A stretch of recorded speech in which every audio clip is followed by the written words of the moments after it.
Dyno decking, how to install skirting board.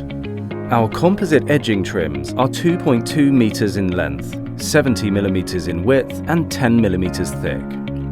To achieve precise corners and joints, you can mitre the skirting boards using a chop or mitre saw. This will ensure a clean and professional finish to your installation. Before applying adhesive, make sure the surface is completely free from debris and clean, and then apply outdoor grab adhesive to the designated surface area. Position the skirting board into place, ensuring it adheres firmly to the adhesive. Leave a space of 4 to 6 millimeters where two skirting boards meet.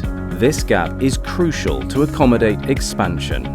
When using screws, it's essential to pre-drill the skirting board to prevent any damage to the product. Carefully screw the skirting board into place, making sure it is securely fastened and ensuring you maintain a 4 to 6 millimeter gap where two skirting boards meet to allow for expansion.